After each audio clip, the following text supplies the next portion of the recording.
ഈശോമിശിഹായ്ക്ക് സ്തുതിയായിരിക്കട്ടെ.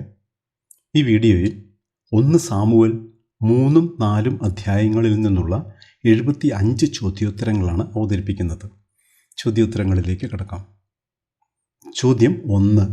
ആരുടെ സാന്നിധ്യത്തിലാണ് ബാലനായ സാമുവേൽ കർത്താവിന് ശുശ്രൂഷ ചെയ്തു പോന്നത്?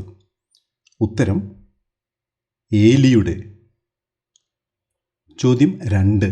അക്കാലത്ത് കർത്താവിൻ്റെ അരുളപ്പാട് ചുരുക്കമായിട്ടേ ലഭിച്ചിരുന്നുള്ളൂ. തുടർന്നു പറയുന്നത് എന്താണ്? ഉത്തരം ദർശനങ്ങൾ വിരളമായിരുന്നു. ചോദ്യം 3. ഒന്നും കാണാൻ കഴിയാത്ത വിധം ഏലിക്ക് എന്ത് സംഭവിച്ചിരുന്നു എന്നാണ് 1 സാമുവേൽ 3:2 പറയുന്നത്? ഉത്തരം കാഴ്ച മങ്ങിത്തുടങ്ങിയിരുന്നു. ചോദ്യം 4. സാമുവേൽ ദേവാലയത്തിൽ എന്തിനരികെയാണ് കിടന്നിരുന്നത്? ഉത്തരം ദൈവത്തിൻ്റെ പേടകം സ്ഥിതി ചെയ്യുന്നതിന്. ചോദ്യം 5. സാമുവേൽ സാമുവേൽ എന്ന് കർത്താവ് വിളിച്ചപ്പോൾ സാമുവേൽ പ്രതികരിച്ചത് എന്തു പറഞ്ഞുകൊണ്ടാണ്? ഉത്തരം ഞാൻ ഇതാ. ചോദ്യം 6. സാമുവേൽ സാമുവേൽ എന്ന് കർത്താവ് വിളിച്ചപ്പോൾ ഞാൻ ഇതാ എന്ന് വിളി കേട്ടതിന് ശേഷം സാമുവേൽ എന്താണ് ചെയ്തത്? ഉത്തരം ഏലിയുടെ അടുക്കലേക്ക് ഓടി. ചോദ്യം 7. സാമുവേൽ സാമുവേൽ എന്ന വിളി കേട്ട് ഓടിയെത്തിയ സാമുവേലിനോട് ഞാൻ നിന്നെ വിളിച്ചില്ല എന്ന് മറുപടി പറഞ്ഞ ശേഷം ഏലി എന്താണ് പറഞ്ഞത്? ഉത്തരം പോയി കിടന്നുകൊള്ളുക. ചോദ്യം 8. കർത്താവ് സാമുവേലിനെ രണ്ടാമതും വിളിക്കുന്ന ഭാഗം രേഖപ്പെടുത്തിയിരിക്കുന്ന വാക്യമേത്? ഉത്തരം 1 സാമുവേൽ 3:6. ചോദ്യം 9. എന്തു വെളിവാക്കപ്പെടാതിരുന്നതുകൊണ്ടാണ് സാമുവേൽ തന്നെ വിളിച്ചത് ആരെന്ന് അറിയാതെ പോയത്? ഉത്തരം കർത്താവിൻ്റെ ശബ്ദം. ചോദ്യം 10. 1 സാമുവേൽ 3-ാം അധ്യായത്തിൽ എത്ര തവണ ഞാനിതാ വന്നിരിക്കുന്നു എന്ന് സാമുവേൽ പറയുന്നുണ്ട്? ഉത്തരം 3 തവണ. ചോദ്യം 11. കർത്താവാണ് ബാലനെ വിളിച്ചതെന്ന് എപ്പോഴാണ് ഏലിക്ക് മനസ്സിലായത്? ഉത്തരം 3-ാമതും കർത്താവ് സാമുവേലിനെ വിളിച്ചപ്പോൾ. ചോദ്യം 12. 4-ാമതും കർത്താവ് വിളിച്ചാൽ ആര് ഇതാ ശ്രവിക്കുന്നു എന്ന് മറുപടി പറയാനാണ് ഏലി സാമുവേലിനെ ഉപദേശിച്ചത്? ഉത്തരം അങ്ങയുടെ ദാസൻ. ചോദ്യം 13 പൂരിപ്പിക്കുക. അപ്പോൾ കർത്താവ് ഡാഷ് മുൻപിലത്തെ പോലെ സാമുവേൽ സാമുവേൽ എന്ന് വിളിച്ചു. ഉത്തരം വന്നു നിന്ന്. ചോദ്യം 14. കർത്താവ് അവനോട് പറഞ്ഞു, ഇസ്രായേൽ ജനതയോട് ഞാൻ ഒരു കാര്യം ചെയ്യാൻ പോകുകയാണ്, അത് കേൾക്കുന്നവന് എന്ത് സംഭവിക്കും എന്നാണ് കർത്താവ് പറഞ്ഞത്? ഉത്തരം ഇരു ചെവികളും തരിച്ചു പോകും. ചോദ്യം 15. ആര് ആരോട് പറഞ്ഞു? ഏലിയുടെ കുടുംബത്തിനെതിരായി ഞാൻ പറഞ്ഞിട്ടുള്ളതെല്ലാം അന്ന് ഞാൻ ആദ്യന്തം നിർവഹിക്കും. ഉത്തരം കർത്താവ് സാമുവേലിനോട്. ചോദ്യം 16. എന്ത് അറിഞ്ഞിട്ടും അവരെ തടയാഞ്ഞത് മൂലം ഞാൻ ഏലിയുടെ കുടുംബത്തിൻ്റെ മേൽ എന്നേക്കുമായി ശിക്ഷാവിധി നടത്താൻ പോവുകയാണെന്നാണ് കർത്താവ് സാമുവേലിനോട് പറയുന്നത്? ഉത്തരം മക്കൾ ദൈവദൂഷണം പറയുന്ന കാര്യം. ചോദ്യം 17. ഏലി കുടുംബത്തിൻ്റെ പാപത്തിന് എന്ത് ഒരിക്കലും പരിഹാരമാവുകയില്ലെന്ന് ഞാൻ ശപഥം ചെയ്യുന്നു എന്നാണ് കർത്താവ് സാമുവേലിനോട് പറയുന്നത്? ഉത്തരം ബലികളും കാഴ്ചകളും. ചോദ്യം 18. എന്തിനെക്കുറിച്ച് ഏലിയോട് പറയാനാണ് സാമുവേൽ ഭയപ്പെട്ടത്?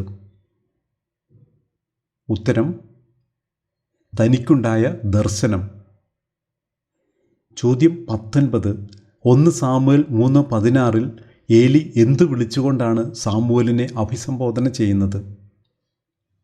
ഉത്തരം മകനെ സാമുവേൽ എന്ന്. ചോദ്യം 20. കർത്താവ് പറഞ്ഞതിൽ എന്തെങ്കിലും എന്നിൽ നിന്നും മറച്ചു വെച്ചാൽ ദൈവം നിന്നെ എന്ത് ചെയ്യട്ടെ എന്നാണ് ഏലി സാമുവേലിനോട് പറയുന്നത്? ഉത്തരം കഠിനമായി ശിക്ഷിക്കട്ടെ. ചോദ്യം 21. സാമുവേൽ ഒന്നും മറച്ചു വയ്ക്കാതെ എല്ലാം ഏലിയോട് പറഞ്ഞപ്പോൾ കർത്താവ് എപ്രകാരം പ്രവർത്തിക്കട്ടെ എന്നാണ് ഏലി മറുപടി പറഞ്ഞത്? ഉത്തരം അവിടുത്തേക്ക് യുക്തമെന്ന് തോന്നുന്നത്. ചോദ്യം 22. സാമുവേലിൻ്റെ വാക്കുകളിലൊന്നും എന്ത് സംഭവിക്കാൻ കർത്താവ് ഇടവരുത്തിയില്ല? ഉത്തരം വ്യർത്ഥമാക്കാൻ. ചോദ്യം 23. സാമുവേൽ കർത്താവിൻ്റെ പ്രവാചകനായി തീർന്നിരിക്കുന്നു എന്ന് എവിടെയുള്ള ഇസ്രായേൽ ജനം മുഴുവനുമാണ് അറിഞ്ഞത്? ഉത്തരം ദാൻ മുതൽ ബേർഷബ വരെയുള്ള. ചോദ്യം 24. കർത്താവ് സാമുവേലിന് ദർശനം നൽകിയത് എവിടെ വെച്ചാണ്? ഉത്തരം ഷീലോയിൽ വച്ച്. ചോദ്യം 25. ഏലിയുടെ സാന്നിധ്യത്തിൽ ബാലനായ സാമുവേൽ എന്താണ് ചെയ്തു പോന്നിരുന്നത്? ഉത്തരം കർത്താവിന് ശുശ്രൂഷ. ചോദ്യം 26. സാമുവേൽ 3:1 അക്കാലത്ത് ചുരുക്കമായിട്ടേ ലഭിച്ചിരുന്നുള്ളൂ എന്നു പറയുന്നത് എന്തിനെക്കുറിച്ചാണ്? ഉത്തരം കർത്താവിൻ്റെ അരുളപ്പാട്. ചോദ്യം 27. ആർക്കെതിരായി ഞാൻ പറഞ്ഞിട്ടുള്ളതെല്ലാം അന്ന് ഞാൻ അത്യന്തം നിർവഹിക്കും എന്നാണ് കർത്താവ് സാമുവേലിനോട് പറഞ്ഞത്? ഉത്തരം ഏലിയുടെ കുടുംബത്തിനെതിരായി. ചോദ്യം 28. ആരുടെ പാപത്തിന് ബലികളും കാഴ്ചകളും ഒരിക്കലും പരിഹാരമാവുകയില്ലെന്ന് ഞാൻ ശപഥം ചെയ്യുന്നു എന്നാണ് കർത്താവ് സാമുവേലിനോട് പറയുന്നത്? ഉത്തരം ഏലി കുടുംബത്തിൻ്റെ. ചോദ്യം 29. സാമുവേൽ എന്തായി തീർന്നിരിക്കുന്നു എന്നാണ് ദാൻ മുതൽ ബേർഷബ വരെയുള്ള ഇസ്രായേൽ ജനം മുഴുവനും അറിഞ്ഞത്? ഉത്തരം കർത്താവിൻ്റെ പ്രവാചകൻ. ചോദ്യം 30. 1 സാമുവേൽ 3-ാം അധ്യായത്തിൽ എത്ര വാക്യങ്ങൾ ഉണ്ട്? ഉത്തരം 21. ചോദ്യം 31. സാമുവേലിൻ്റെ കാലത്ത് ആരാണ് ഇസ്രായേലിനെതിരെ യുദ്ധത്തിന് വന്നത്? ഉത്തരം ഫിലിസ്തീർ. ചോദ്യം 32. സാമുവേലിൻ്റെ കാലത്ത് ഫിലിസ്തീർ ഇസ്രായേലിനെതിരെ യുദ്ധത്തിന് വന്നപ്പോൾ ഇസ്രായേൽ എവിടെയാണ് പാളയമടിച്ചത്? ഉത്തരം എബനേസറിൽ. ചോദ്യം 33. സാമുവേലിൻ്റെ കാലത്ത് ഫിലിസ്തീർ ഇസ്രായേലിനെതിരെ യുദ്ധത്തിന് വന്നപ്പോൾ ഫിലിസ്തീർ എവിടെയാണ് പാളയമടിച്ചത്? ഉത്തരം അഫക്കിൽ. ചോദ്യം 34. ഫിലിസ്തീനും ഇസ്രായേലും തമ്മിലുള്ള ആദ്യ യുദ്ധത്തിൽ യുദ്ധക്കളത്തിൽ വച്ച് തന്നെ എത്ര ആളുകളെ ഫിലിസ്തീർ വധിച്ചു? ഉത്തരം 4000-ഓളം. ചോദ്യം 35. ഫിലിസ്തീനും ഇസ്രായേലും തമ്മിലുള്ള ആദ്യ യുദ്ധത്തിൽ ആരാണ് വിജയിച്ചത്? ഉത്തരം ഫിലിസ്തീർ. ചോദ്യം 36. ഫിലിസ്തീർ ഇന്ന് നമ്മെ പരാജയപ്പെടുത്താൻ എന്തുകൊണ്ട് കർത്താവ് അനുവദിച്ചു? 1 സാമുവേൽ 4:3. ഇത് ആരുടെ വാക്കുകൾ? ഉത്തരം ഇസ്രായേലിലെ ശ്രേഷ്ഠന്മാരുടെ. ചോദ്യം 37. നമുക്ക് ഷീലോയിൽ നിന്ന് എന്തു കൊണ്ടുവരാം എന്നാണ് ഇസ്രായേലിലെ ശ്രേഷ്ഠന്മാർ പറഞ്ഞത്? ഉത്തരം കർത്താവിൻ്റെ ഉടമ്പടിയുടെ പേടകം. ചോദ്യം 38. കർത്താവ് എപ്രകാരം ശത്രുക്കളിൽ നിന്ന് നമ്മെ രക്ഷിക്കും എന്നാണ് ഇസ്രായേലിലെ ശ്രേഷ്ഠന്മാർ പറഞ്ഞത്? ഉത്തരം നമ്മുടെ മധ്യേ വന്ന്. ചോദ്യം 39. ഇസ്രായേലിലെ ശ്രേഷ്ഠന്മാർ ഷീലോയിലേക്ക് ആളയച്ച് എവിടെ എഴുന്നള്ളിയിരിക്കുന്ന സൈന്യങ്ങളുടെ കർത്താവിൻ്റെ ഉടമ്പടിയുടെ പേടകമാണ് കൊണ്ടുവന്നത്? ഉത്തരം കെരൂബുകളുടെ മേൽ. ചോദ്യം 40. കർത്താവിൻ്റെ ഉടമ്പടിയുടെ പേടകം എവിടെ എത്തിയപ്പോഴാണ് ഇസ്രായേൽ മുഴുവൻ ആനന്ദം കൊണ്ട് ആർത്തു വിളിച്ചത്? ഉത്തരം കൂടാരത്തിലെത്തിയപ്പോൾ. ചോദ്യം 41. എവിടെ നിന്ന് പുറപ്പെടുന്ന ഉഗ്രാട്ടഹാസത്തിൻ്റെ സൂചന എന്തെന്നാണ് ഫിലിസ്തീർ തിരക്കിയത്?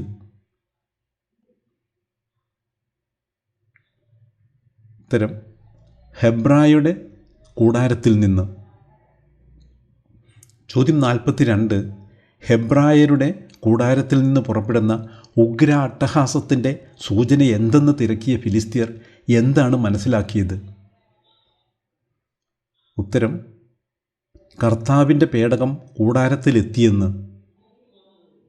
ചോദ്യം 43. കർത്താവിൻ്റെ പേടകം കൂടാരത്തിലെത്തിയെന്ന് മനസ്സിലാക്കിയ ഫിലിസ്തീയരുടെ മാനസികാവസ്ഥ എന്തായിരുന്നു? ഉത്തരം അവർ ഭയചകിതരായി. ചോദ്യം 44. മരുഭൂമിയിൽ വച്ച് എപ്രകാരം ഈജിപ്തുകാരെ ഞെരുക്കിയ ദേവന്മാരാണവർ എന്നാണ് ഫിലിസ്തീർ പറയുന്നത്? ഉത്തരം നിരവധി ബാധകൾ കൊണ്ട്. ചോദ്യം 45. എപ്രകാരം യുദ്ധം ചെയ്യുവാനാണ് 1 സാമുവേൽ 4:9 ഫിലിസ്തീരോട് ആഹ്വാനം ചെയ്യുന്നത്? ഉത്തരം ധീരതയോടും പൗരുഷത്തോടും കൂടെ. ചോദ്യം 46. ഇസ്രായേലുമായുള്ള യുദ്ധത്തിൽ പരാജയപ്പെട്ടാൽ നമുക്ക് എന്ത് സംഭവിക്കും എന്നാണ് ഫിലിസ്തീർ പറയുന്നത്? ഉത്തരം നാം അവർക്ക് അടിമകളാകേണ്ടി വരും. ചോദ്യം 47. ഫിലിസ്തീനും ഇസ്രായേലും തമ്മിലുള്ള രണ്ടാമത്തെ യുദ്ധത്തിൽ എത്ര ഇസ്രായേൽ പടയാളികൾ നിലം പതിച്ചു? ഉത്തരം 30,000. ചോദ്യം 48. ഫിലിസ്തീനും ഇസ്രായേലും തമ്മിലുള്ള രണ്ടാമത്തെ യുദ്ധത്തിൽ വിജയിച്ചത് ആരാണ്? ഉത്തരം ഫിലിസ്തീർ. ചോദ്യം 49. ഫിലിസ്തീനും ഇസ്രായേലും തമ്മിലുള്ള രണ്ടാമത്തെ യുദ്ധത്തിനിടയിൽ ദൈവത്തിൻ്റെ പേടകത്തിന് എന്ത് സംഭവിച്ചു? ഉത്തരം ശത്രുക്കൾ കൈവശപ്പെടുത്തി. ചോദ്യം 50. യുദ്ധരംഗത്ത് നിന്ന് ഓടി അന്ന് തന്നെ ഷീലോയിലെത്തിയത് ആരാണ്? ഉത്തരം ബെഞ്ചമിൻ ഗോത്രജനായ ഒരാൾ. ചോദ്യം 51. യുദ്ധരംഗത്ത് നിന്ന് ഓടി അന്ന് തന്നെ ഷീലോയിലെത്തിയ ബെഞ്ചമിൻ ഗോത്രജനായ ഒരാൾ വസ്ത്രം വലിച്ചു കീറിയതിനൊപ്പം എന്തുകൂടി ചെയ്തിരുന്നു? ഉത്തരം തലയിൽ പൂഴി വിതറുകയും. ചോദ്യം 52. ബെഞ്ചമിൻ ഗോത്രജനായ ഒരാൾ യുദ്ധരംഗത്ത് നിന്നോടി ഷീലോയിലെത്തുമ്പോൾ ഏലി എന്ത് ചെയ്തുകൊണ്ട് പീഠത്തിലിരിക്കുകയായിരുന്നു? ഉത്തരം വഴിയിലേക്ക് ഉറ്റുനോക്കിക്കൊണ്ട്.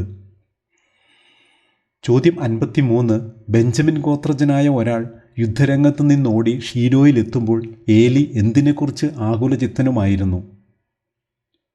ഉത്തരം ദൈവത്തിൻ്റെ പേടകത്തെക്കുറിച്ച്. ചോദ്യം 54. യുദ്ധരംഗത്ത് നിന്നോടി ഷീലോയിൽ പട്ടണത്തിലെത്തി ദൂതൻ വാർത്ത അറിയിച്ചപ്പോൾ പട്ടണവാസികൾ എന്താണ് ചെയ്തത്? ഉത്തരം മുറവിളി കൂട്ടി. ചോദ്യം 55. 1 സാമുവേൽ 4:15 ഏലിയെക്കുറിച്ച് 2 കാര്യങ്ങൾ പ്രതിപാദിക്കുന്നുണ്ട്. അതിൽ ഒന്നാമത്തെ കാര്യമെന്ത്? ഉത്തരം 98 വയസ്സുണ്ടായിരുന്നു. ചോദ്യം 56. 1 സാമുവേൽ 4:15 ഏലിയെക്കുറിച്ച് 2 കാര്യങ്ങൾ പ്രതിപാദിക്കുന്നുണ്ട്. അതിൽ രണ്ടാമത്തെ കാര്യമെന്ത്? ഉത്തരം മിക്കവാറും അന്ധനുമായിരുന്നു. ചോദ്യം 57. എവിടെ നിന്ന് രക്ഷപ്പെട്ടോടി ഇവിടെ എത്തിയതാണ് എന്നാണ് ദൂതൻ ഏലിയോട് പറയുന്നത്? ഉത്തരം പടക്കളത്തിൽ നിന്ന്. ചോദ്യം 58. പടക്കളത്തിൽ നിന്ന് രക്ഷപ്പെട്ടോടി എത്തിയ ദൂതനോട് മകനെ എന്ത് സംഭവിച്ചു എന്ന ഏലിയുടെ ചോദ്യത്തിന് ദൂതൻ എത്ര കാര്യങ്ങൾ പറയുന്നുണ്ട്? ഉത്തരം 5. ചോദ്യം 59. പടക്കളത്തിൽ നിന്ന് രക്ഷപ്പെട്ടോടിയെത്തിയ ദൂതനിൽ നിന്നും എന്ത് കേട്ടപ്പോഴാണ് ഏലി പിറകോട്ട് മറിഞ്ഞത്? ഉത്തരം ദൈവത്തിൻ്റെ പേടകം. ചോദ്യം 60. ഏലി എപ്രകാരമാണ് മരിച്ചത്? ഉത്തരം കഴുത്തൊടിഞ്ഞ്. ചോദ്യം 61. 1 സാമുവേൽ 4:18 ഏലിയെക്കുറിച്ച് പറഞ്ഞിരിക്കുന്ന 2 വിശേഷണങ്ങൾ എന്തൊക്കെ? ഉത്തരം വൃദ്ധനും ക്ഷീണിതനും. ചോദ്യം 62. ഏലി എത്ര വർഷം ഇസ്രായേലിൽ ന്യായാധിപനായിരുന്നു? ഉത്തരം 40. ചോദ്യം 63. ഏലിയുടെ ഗർഭിണിയായ മരുമകൾ എന്നു പറയുന്നത് ആരെക്കുറിച്ചാണ്? ഉത്തരം ഫിനെഹാസിൻ്റെ ഭാര്യ. ചോദ്യം 64. എത്ര കാര്യങ്ങൾ കേട്ടപ്പോഴാണ് പ്രസവവേദന ശക്തിപ്പെട്ട് ഫിനെഹാസിൻ്റെ ഭാര്യ ഉടനെ പ്രസവിച്ചത്? ഉത്തരം 3. ചോദ്യം 65. ഇഖാബോദിൻ്റെ പിതാവ് ആര്? ഉത്തരം ഫിനെഹാസ്. ചോദ്യം 66. ഇഖാബോദ് എന്ന വാക്കിൻ്റെ അർത്ഥമെന്ത്? ഉത്തരം മഹത്വമില്ല. ബൈബിളിലെ അടിക്കുറിപ്പിൽ നിന്നുള്ളത്. ചോദ്യം 67. ദൈവത്തിൻ്റെ പേടകം പിടിക്കപ്പെട്ടതിനാൽ എന്താണ് ഇസ്രായേലിൽ നിന്ന് വിട്ടുപോയത്? ഉത്തരം മഹത്വം. ചോദ്യം 68. ഏലിയുടെ കൊച്ചുമകൻ്റെ പേരെന്ത്? ഉത്തരം ഇഖാബോദ്. ചോദ്യം 69. കർത്താവിൻ്റെ ഉടമ്പടിയുടെ പേടകം കൂടാരത്തിലെത്തിയപ്പോൾ ഇസ്രായേൽ മുഴുവൻ എന്തു ചെയ്തു? ഉത്തരം ആനന്ദം കൊണ്ട് ആർത്തു വിളിച്ചു. ചോദ്യം 70. ഹെബ്രായരുടെ കൂടാരത്തിൽ നിന്ന് പുറപ്പെടുന്ന ഉഗ്രാട്ടഹാസത്തിൻ്റെ സൂചന എന്തെന്ന് തിരക്കിയത് ആരാണ്? ഉത്തരം ഫിലിസ്തീർ. ചോദ്യം 71. ഭയചകിതരായ ഫിലിസ്തീർ ആര് പാളയത്തിൽ എത്തിയിട്ടുണ്ട് എന്നാണ് പറയുന്നത്? ഉത്തരം ദേവന്മാർ. ചോദ്യം 72. പടക്കളത്തിൽ നിന്ന് രക്ഷപ്പെട്ടോടിയെത്തിയ ദൂതൻ ഏലിയോട് പറയുന്ന 5 കാര്യങ്ങളിൽ മക്കൾ വധിക്കപ്പെട്ട കാര്യം എത്രാമതായാണ് പറയുന്നത്? ഉത്തരം 4. ചോദ്യം 73. പടക്കളത്തിൽ നിന്ന് രക്ഷപ്പെട്ടോടിയെത്തിയ ദൂതനിൽ നിന്നും എന്ത് കേട്ടപ്പോഴാണ് ഏലി പിറകോട്ട് മറിഞ്ഞത്? ഉത്തരം ദൈവത്തിൻ്റെ പേടകം. ചോദ്യം 74. 1 സാമുവേൽ 4:3 സമാനമായ വാക്യം ഏത്? ഉത്തരം സംഖ്യ 10:35. 1 സാമുവേൽ 4:3 ഇപ്രകാരം വായിക്കുന്നു: ശേഷിച്ചവർ പാളയത്തിൽ തിരിച്ചെത്തിയപ്പോൾ ഇസ്രായേലിലെ ശ്രേഷ്ഠന്മാർ പറഞ്ഞു, ഫിലിസ്തീർ ഇന്ന് നമ്മെ പരാജയപ്പെടുത്താൻ എന്തുകൊണ്ട് കർത്താവ് അനുവദിച്ചു? നമുക്ക് ഷീലോയിൽ നിന്ന് കർത്താവിൻ്റെ ഉടമ്പടിയുടെ പേടകം കൊണ്ടുവരാം. അവിടുന്ന് നമ്മുടെ മധ്യേ വന്ന് ശത്രുക്കളിൽ നിന്ന് നമ്മെ രക്ഷിക്കും. സംഖ്യ 10:35 ഇപ്രകാരം വായിക്കുന്നു: പേടകം പുറപ്പെട്ടപ്പോഴെല്ലാം മോശ പ്രാർത്ഥിച്ചു, കർത്താവെ ഉണരുക, അങ്ങയുടെ ശത്രുക്കൾ ചിതറിപ്പോകട്ടെ, അങ്ങയെ ദ്വേഷിക്കുന്നവർ പലായനം ചെയ്യട്ടെ. ചോദ്യം 75. 1 സാമുവേൽ 4:4 സമാനമായ വാക്യം ഏത്? ഉത്തരം പുറപ്പാട് 25:22. 1 സാമുവേൽ 4:4 ഇപ്രകാരം വായിക്കുന്നു: അങ്ങനെ അവർ ഷീലോയിലേക്ക് ആളയച്ച് കെരൂബുകളുടെ മേൽ എഴുന്നള്ളിയിരിക്കുന്ന സൈന്യങ്ങളുടെ കർത്താവിൻ്റെ ഉടമ്പടിയുടെ പേടകം കൊണ്ടുവന്നു. പേടകത്തോടൊപ്പം ഏലിയുടെ പുത്രന്മാരായ ഹോഫ്നിയും ഫിനെഹാസിനും ഉണ്ടായിരുന്നു. ഇതിന് സമാനമായ പുറപ്പാട് 25:22 ഇപ്രകാരം വായിക്കുന്നു: അവിടെ വെച്ച് ഞാൻ നിന്നെ കാണും. കൃപാസനത്തിന് മുകളിൽ നിന്ന് സാക്ഷ്യപേടകത്തിന് മീതെയുള്ള കെരൂബുകളുടെ നടുവിൽ നിന്ന് ഞാൻ നിന്നോട് സംസാരിക്കും. ഇസ്രായേലിന് വേണ്ടിയുള്ള എൻ്റെ കൽപ്പനകളെല്ലാം ഞാൻ നിന്നെ അറിയിക്കും. ഇതോടെ ഈ സെറ്റിലെ ചോദ്യങ്ങൾ അവസാനിക്കുകയാണ്. So thanks for watching. കർത്താവായ യേശുവിൻ്റെ കൃപ നാം ഓരോരുത്തരോടും കൂടി ഉണ്ടായിരിക്കട്ടെ. ആമേൻ.